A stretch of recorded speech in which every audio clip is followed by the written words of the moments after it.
Crystalline solids have numerous applications in our daily life. From table salt to diamond, nature has provided us with the wonders of crystalline nature. In this session, we learn more about crystalline solids.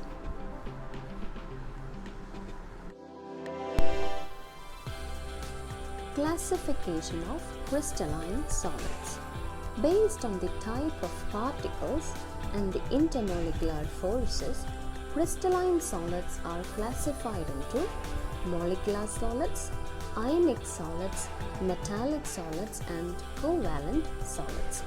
I repeat, crystalline solids are classified into molecular solids, ionic solids, metallic solids, and covalent solids.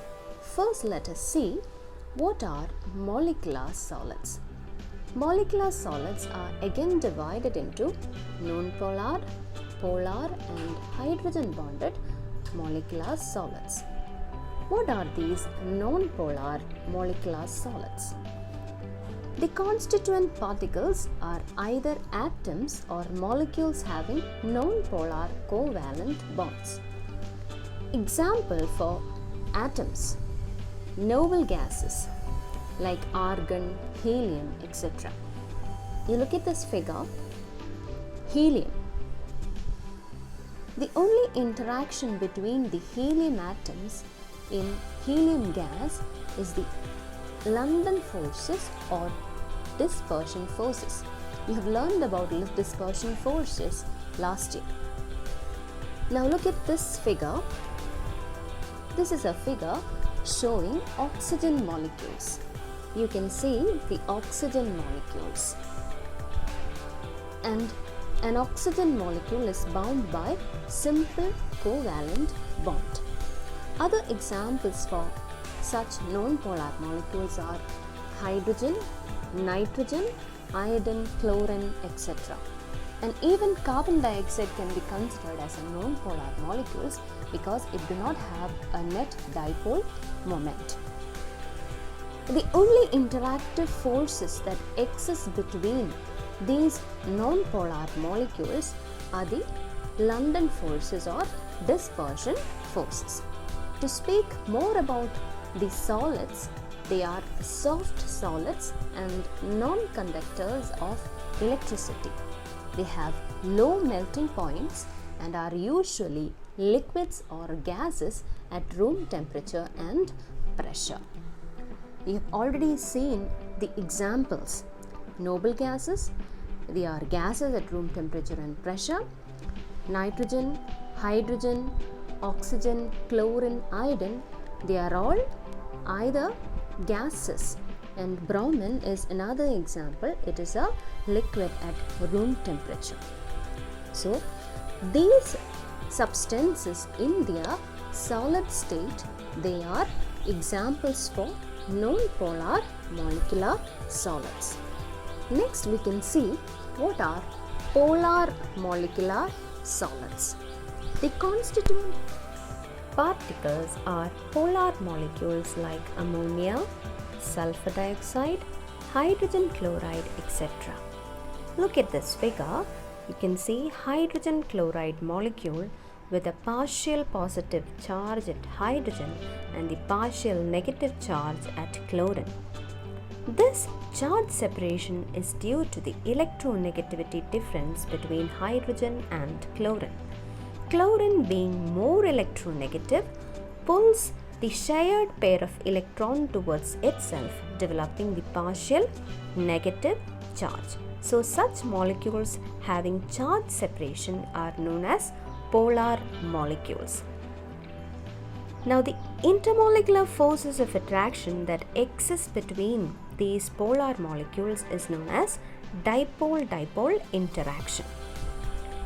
As solids, they are soft and non-conductors of electricity, and their melting points are higher than non-polar molecular solids. These substances are usually liquids or gases at room temperature and pressure. Now we'll see the third category, that is the hydrogen bonded molecular solids. The constituent particles in this case are also polar molecules, but in addition they have hydrogen bonds. That is the difference. Water is the best example because it has strong hydrogen bonds. You can see this figure. The broken lines, the red broken lines represent the hydrogen bonding that exists between water molecules.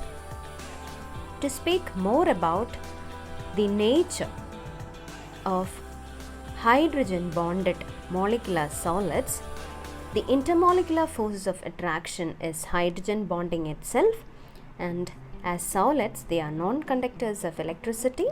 They are volatile liquids or soft solids at room temperature and pressure. Now we finished with molecular solids. The next category is the ionic solid. The constituent particles of ionic solids are ions. Now look at this figure. Here you can see the crystal lattice of sodium chloride. The pink ones are the chloride ions and the green ones are the sodium ions. So the interaction between ions can be seen in ionic solids. The interactive force that exists between the ions in the ionic solid is the electrostatic force of attraction. That is the force of attraction between the positive charged particle and the negative charged particle. To speak more about the nature of solid, they are hard and brittle, and they have high melting point and are conductors of electricity in their molten or aqueous state. Molten state means the fused state, and aqueous state means when they are dissolved in water. That is, the ionic solids are conducting because of the movement of ions, and these ions will be able to move only when they are free. They will be free in the molten state and in the aqueous state, but these ions will not be free to move in the solid state. Hence, they are electrical insulators in the solid state. Other example is copper sulfate. Now we'll see metallic solids. The constituent particles are metal atoms. Examples: copper, silver, sodium, zinc, iron, etc. The intermolecular force acting between the metal atoms is known as metallic bonding. What is metallic bonding? It is the bonding that exists between the metal atoms, that is the metal kernels immersed in a cloud of mobile electrons. Metal kernels means positively charged metal atoms, because in the metallic structure, the outermost electrons, that is the valence electrons, are not confined to those particular atoms, but they can come outside of the valence shell and they are free to move. So all these valence electrons of the various atoms can move. So these delocalized electrons forms a balance, or there exists an electrostatic force of attraction between these delocalized electrons and the positive metal kernels. This type of bonding is known as metallic bonding. You can see the free electrons in this particular diagram, metallic sodium. The blue dots are the free electrons.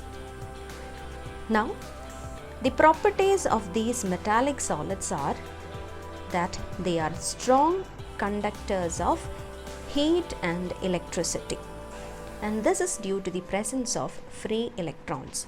They have metallic luster, that is the shiny appearance.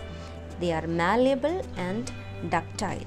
Malleability means they can be beaten into sheets, and ductile means they can be drawn into wires. You have learned all these things in your smaller classes. In addition to this, metals also show characteristic color when heated. This is due to the excitation of free electrons. Next we can see covalent or network solids. The constituent particles are atoms bound by strong covalent bonds. The intermolecular force of attraction is strong three-dimensional network of covalent bonding. You can see the structure of diamond and graphite. In diamond, each carbon atom is attached to other carbon atoms by a covalent bond.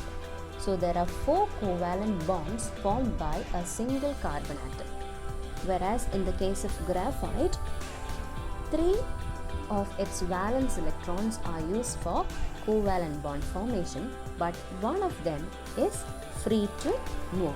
This makes it a conductor of electricity. The intermolecular force of attraction, as we've already mentioned, is a strong three-dimensional network of covalent bonding. These have high melting point and may decompose before melting. Examples are diamond, graphite and silicon carbide. Their properties are that they are hard and brittle, non-conductors of electricity except graphite. Now we can move to the summary of the crystalline solids. In the first column we have the different types of crystalline solids. Second column, structural particles. Third column, intermolecular forces.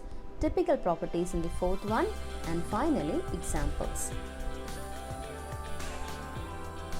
First one, metallic. The structural particles are cations and delocalized electrons. Intermolecular forces, metallic bonding. Typical properties, hardness varies from soft to very hard. Melting point varies from low to very high. Lustrous, ductile, conductor of heat and electricity. Examples, sodium, magnesium, iron, tin, silver, etc. Second one, ionic. Structural particles, cations and anions. Intermolecular forces, electrostatic attraction. Properties, hard, moderate to very high melting point. Non-conductor as a solid. Good electrical conductor as a liquid. Soluble in polar solvent. Examples, sodium chloride, magnesium oxide, potassium nitrate. Network or covalent molecules. Structural particles, atoms. Intermolecular forces, covalent. Typical properties, very hard and either sublime or melt at very high temperature. Most are non-conductors of electricity. Example, diamond, graphite, silicon carbide, silicon dioxide, etc. Molecular solids, non-polar. Structural particles, atoms or non-polar molecules. Intermolecular forces, dispersion. They are soft, extremely low to moderate melting point, soluble in non-polar solvents. Example, helium, argon, hydrogen, iodine, methane, carbon tetrachloride, etc. Polar molecular solids. Structural particles, molecular, polar molecules. Intermolecular forces, dispersion and dipole-dipole interaction. Properties, low to moderate melting point, soluble in some polar and non-polar solvents. Examples, chloroform, hydrogen chloride, etc. Finally, hydrogen bonded molecular solids. Structural particles, molecules with hydrogen atom bonded to heteroatoms like nitrogen, oxygen, fluorine, etc. Intermolecular forces, hydrogen bonding. Properties, low to moderate melting point, soluble in some hydrogen bonded solvents and some polar solvents. Examples, water, ammonia, etc. Hope you enjoyed this session. Thank you.